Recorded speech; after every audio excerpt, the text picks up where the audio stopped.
Yo, episode 5 is wild on every level. Quincy's blackmailing Tandy for more money. The valet guy from Matty B's just killed himself. In Tommy's car during interrogation, Detective Davis found cell tower data proving Tandy was at Club Eden the night Madam got shot. Raynay's literally hiding in Midnight's bathroom stalking him. And Amp is buying a ring to propose to Dime. This episode is dark, twisted, and emotional. Let's go. Episode opens with Quincy at Miss Tandy's house, and she's handing him money to shut his mouth. She tells him to lie to Detective Davis and say he was with her the night Madam got shot. That's obstruction of justice. But Quincy's got more demands. He tells Tandy that Rayshawn is dead. She responds, like she already knew. This suggests Tandy knows more about what happened to Rayshawn than she's letting on. Tandy asks how Rayshawn got hold of her credit card and things get heated between them. Tandy's stressed, Quincy's demanding more money. And they're both tied to a dead cop's murder weapon. This relationship is toxic and dangerous. Meanwhile, Midnight gets home from work and thinks someone's been in his room.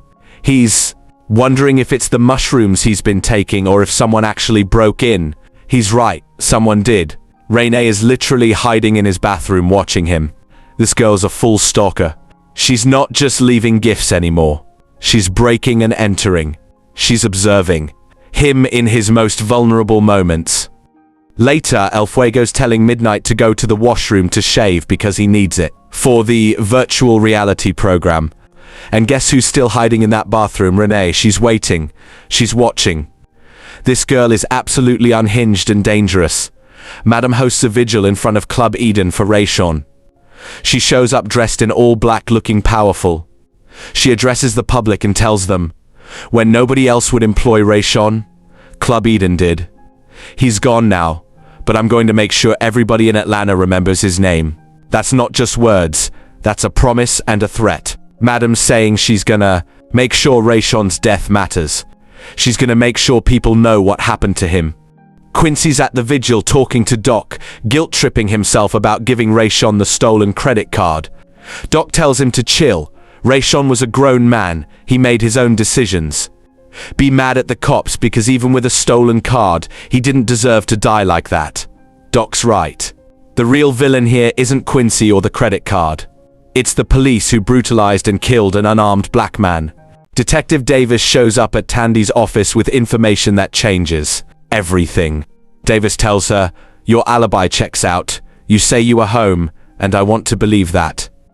But I pulled the cell tower data from the night Madam got shot. And here's the kicker. The cell tower data shows Tandy was at Club Eden that night. Not at home. Not where she said she was. She was literally at the crime scene location. Tandy's face drops. She knows she's caught. She knows Davis has proof. This isn't suspicion anymore. This is evidence. Tandy was at Club Eden the night Madam was shot, and she lied about it. Davis also tells her that Madam's vigil is hurting the police department's public image. She's angry about it. But Tandy's more worried about herself getting caught. Tommy pulls up to Matty B's and gives his car keys to the valet guy. But Blue's in the back seat with a wire around his neck. She's forcing him to drive to Club Eden because Madam wants to talk to him. The guy's panicking. He knows what's about to happen. While they're driving, Blue's interrogating him in the car, telling him to tell the truth before they get to Madam's. But this man doesn't want to face Madam. He doesn't want to face the consequences. So what does he do?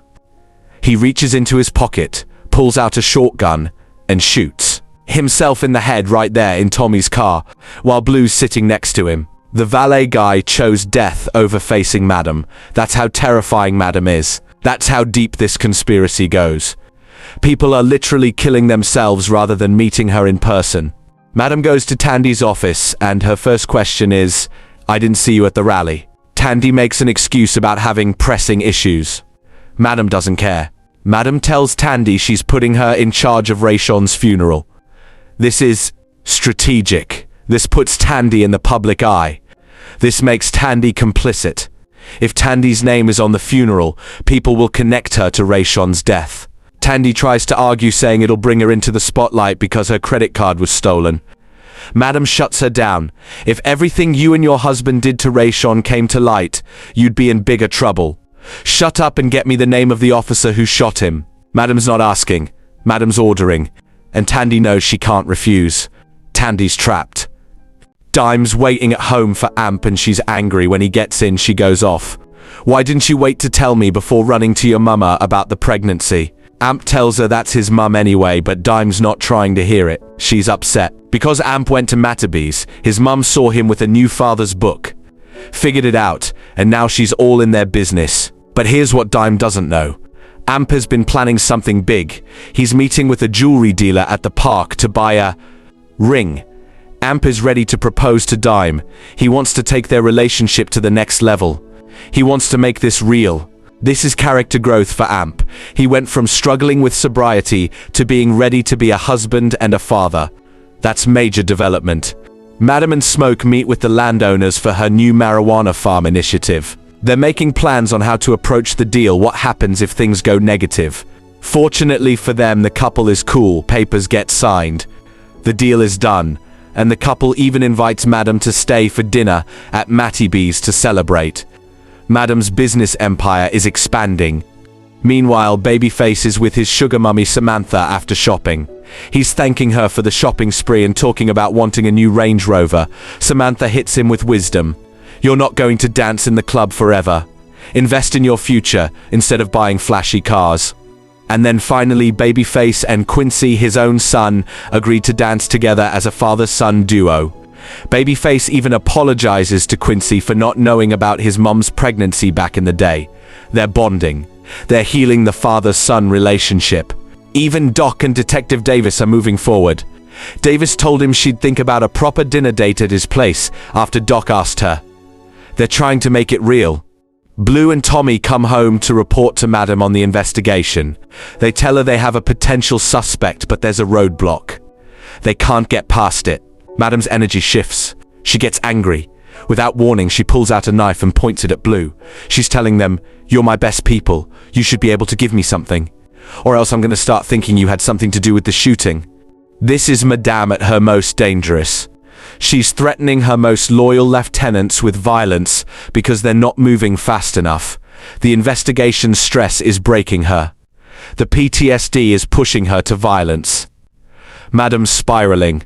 Back at Tandy's house, Quincy's got a new woman on the couch. He's got audacity. While he's with this woman, Tandy calls him asking how it went with Detective Davis. Quincy tells her he told the police what she wanted to hear. But then Quincy hits her with, "That still costs you." He reminds her they had an arrangement from the start. Every lie, every alibi, every time he talks to the cops, it costs her money. Tandy's fed up. She tells him, "You're not my ATM," but Quincy don't care. He's got leverage and he's using it. Episode 5 ends with tension on every front. Tandy's caught. The valet's dead. Raynay's still stalking. Madam's threatening knife violence. And the investigation is nowhere closer to being solved.